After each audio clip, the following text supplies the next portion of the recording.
All right, ladies and gentlemen, welcome to the show. Here today to discuss about the WWE Raw episode from February 8th, 2021. I did not upload the video last night simply because of the fact that I just spent 3 hours of my life watching this show, and I had more interest in watching the NBA games that were available for me to be able to watch on YouTube TV than this fucking piece of shit show that was 3 hours long of boredom.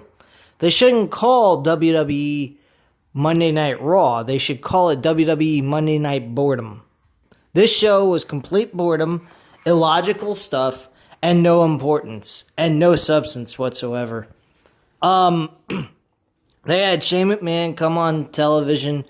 Why they had him come on TV made absolutely no sense. To make an announcement about the WWE Championship inside of Elimination Chamber. I don't quite understand what the fucking point was of that. I think it was absolute trash. And to be quite frank with you, I mean, it was just like a ratings grabber in hopes of, maybe if we have Shane McMahon come on television, we'll get a ratings grab. They didn't make an announcement, number one, to get people interested. Number two, they would have gotten people disappointed anyway, because all he did was show up and make an announcement for the Elimination Chamber pay-per-view, where Drew McIntyre is going to defend the WWE Championship against 5 other former WWE champions, which, by the way, don't make a lot of sense. None of them have any momentum. No one's got a shot in hell of being, believable to beat Drew McIntyre in the Elimination Chamber. The point of the Elimination Chamber is giving the idea of the possibility of a title change. I don't know who in their right mind thinks for a solitary second that anyone on the WWE Monday Night Raw roster has got a shot at beating Drew McIntyre for the WWE Championship. Yes, Drew McIntyre may not be the greatest champion right now in all of WWE's roster overall, but he's still pretty high up there. I'd say he is number 2 on the roster behind Roman Reigns. Everyone else is way below his level. There ain't nobody that comes close to even thinking that would be the one to beat Drew McIntyre for the championship. You got a storyline going on with Randy Orton with Bray Wyatt. So more than likely, there'll be probably a thing that goes on with Bray Wyatt where the Fiend shows up. Probably by the end of the match, we'll have Drew McIntyre and Randy Orton as the last 2 competitors in the match. And the Fiend will finally show up in the middle of the Elimination Chamber match and screw Randy Orton out of the title, giving us a match between Randy Orton and the Fiend at WrestleMania. That's more than likely what's going to happen there. So it's very predictable on what they're doing on that. All the rest of the competitors that are involved in this have no reason to be there. Here's the list of guys that they've picked. Randy Orton, Jeff Hardy, AJ Styles, Sheamus. Yeah, Sheamus, who should be getting a one-on-one match, but instead is being placed in a multi-man matchup. And then the best one of them all, The Miz. Why is The Miz getting a fucking championship opportunity when he already has the briefcase? This guy has made announcements of cashing in on the champion and yet has yet to do so. I don't quite understand the logic behind this company. There's no tournament, no qualification matches to determine a guy that can make it into the chamber, bringing some kind of importance to this show, giving us some quality matches. Jeff Hardy and AJ Styles, they had a match. The match was okay. AJ Styles won by tap out, having Jeff Hardy tap out to the calf crusher. And that was that. That match was very similar to their other matches they've had in the past. It wasn't terrible, but it wasn't needed on the show. Matt Riddle versus Keith Lee was on the show, and that match was really good. Quality matchup for a Raw episode. I gotta give them really a lot of credit for what they did. After the match, though, good old Bobby Lashley was there on commentary, not really talking. MVP was doing all the talking. And he got involved in the match afterwards. And Matt Riddle is now being granted an opportunity for the U.S. Championship besides Keith Lee. Keith Lee and Matt Riddle are supposed to have a number one contenders match to determine who gets a shot for the U.S. title. And Keith Lee wins the match, and now apparently he's getting screwed over, and now Matt Riddle is being added to the mix.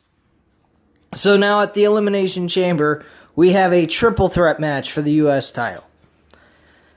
Folks, this show was crap.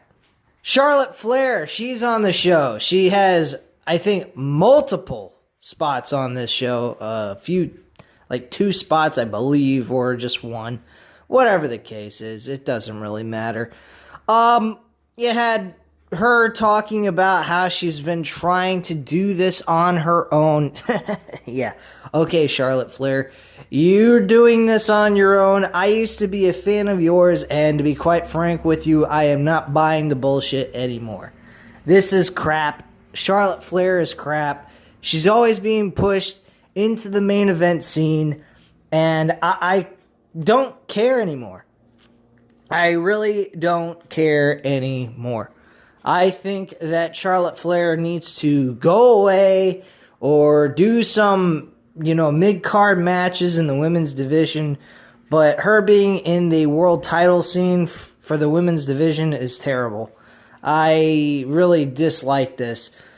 So she's bickering back and forth with her father. Lacey Evans is talking about how she doesn't have anything but a professional relationship, pretty much.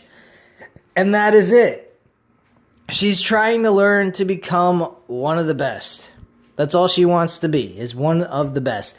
I'm sorry to say, Ric Flair couldn't teach her how to do a fucking DDT or simplistic wrestling maneuver, okay? A headlock, whatever. That guy is so fucking out of it, it's ridiculous. He's overweight. I mean, if you looked at his face, he looks fucking fat as hell. This guy is gaining weight. This guy looks like he needs to take go on retirement forever. I mean, he gets red every time he fucking talks. That to me shows a sign of heart condition issue.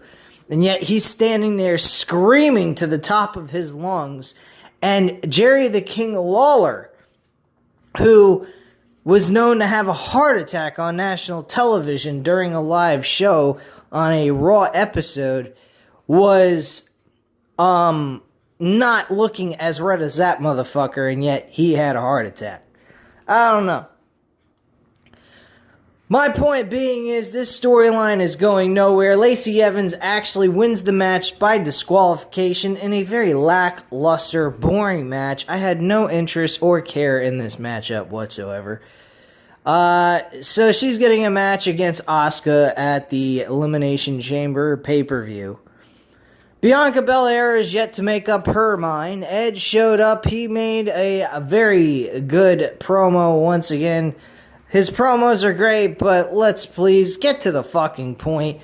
Quit tagging us along. We all know what you're gonna do. We have the dirt sheets. Stop fucking dragging this out. You've had many opportunities to do that with other Royal Rumble winners, and in some cases have announced their opponent at the same day they won the Royal Rumble itself. So please, spare us the bullshit and just get on with it. If you're going to do Roman Reigns versus Edge, just do it already. Bianca Belair is a different story. She actually has the capability of having good matches with either one, Asuka or Sasha Banks. But the way things look, I'm really worried and scared that we're going to have a serious issue here where Lacey Evans is going to win the WWE Raw Women's title. If that happens, I don't know what the fuck to say then, outside of what I just said. What the fuck? That's it. Like, there's nothing else to be said here. We had Drew McIntyre and Randy Orton have a 15-minute match that ended up being a fucking fucked finish with no ending. And we had Sheamus get involved. I mean, the match wasn't even all that good anyway compared to their other matches in the past. All of this was just a complete waste of time. I literally do not have any notes in front of me. I don't have my computer in front of me to look up on a website to see what was happening segment per segment. And I really don't care. By the way, we had Mustafa Ali's Retribution competing with T-Bar and Slapjack against Xavier Woods and Kofi Kingston in a tag team matchup, which they kept talking about, Ali kept talking about feeding and actually winning. Buddy, the only thing your team has is L's. They are being fed L's on a consistent basis. Once in a while, you'll get a W, but most of the time, those L's just keep raining into your pie holes, and you keep eating them up like fucking retards. Bottom line, guys, this show was the biggest waste of my fucking time, and if you watched this show, you wasted your time as well, and I don't know what the hell to say about this, but this show was just fucking garbage. I don't care if I covered everything that's on the show at this point, and the video didn't go but 12 minutes so far that I've been talking about this entire show. I don't care, man. I'm sorry to have this attitude of I just don't give a shit type of attitude, but how can you blame me? This show is just fucking garbage. You don't bring any excitement to the table. Why am I going to care? You don't care about your talent. You don't care about your show. Get the fuck off my television.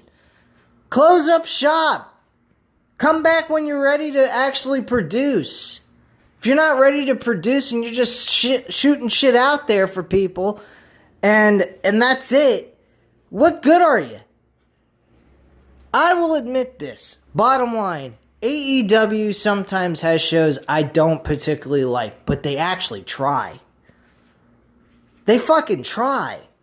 This episode that I watched of Monday Night Raw, there was no act of urgency. There was no fucking, pushing to try to do better. The attempt of trying to put an effort in making a good show. There was nothing here. It was a lackluster, no substance show. And yet people are supposed to be excited about this shit. Here's an idea. Get rid of the Elimination Chamber pay-per-view. Could have had Fastlane for this month. Had the Elimination Chamber match in Fastlane. And then we build all the way from February 21st all the way up to WrestleMania, which is on April 10th and April 11th. There's a fucking idea. Fastlane and the Elimination Chamber makes sense. The Elimination Chamber, winning the Elimination Chamber match to become the number one contender, is your Fastlane into WrestleMania. It makes sense. But to take the Elimination Chamber, then also have Fastlane after that with 2 weeks left over to build towards WrestleMania is complete waste of garbage. It is the lamest fucking thing you can do. And guys, I have no further things to talk about with this show. This show was trash. Oh yeah, and I forgot to mention, Lana was put Nia Jax through a table, and Shayna Baszler had a match with fucking Naomi. In which case, they were back-to-back matches. And I don't even remember what happened during Naomi and Shayna Baszler. I think Naomi won that match. Naomi won the match. Shayna Baszler lost. God almighty, guys. I don't know why the fuck I even bother talking about Monday Night Raw. It is a complete waste of a fucking show. But I hope you guys value my commentary about the shows. So at least I'm not doing it for nothing. If you guys don't want to hear me do any more reviews on Monday Night Raw, let me know. If you guys like the reviews of me shitting on WWE Raw, by all means, I'll continue to do so. But let me know in the comments down below. Also, hit the like button if you liked the video. Hit the subscribe button if you're not already subscribed to the channel. And I thank you very much for watching. And have a great day, guys. Bye.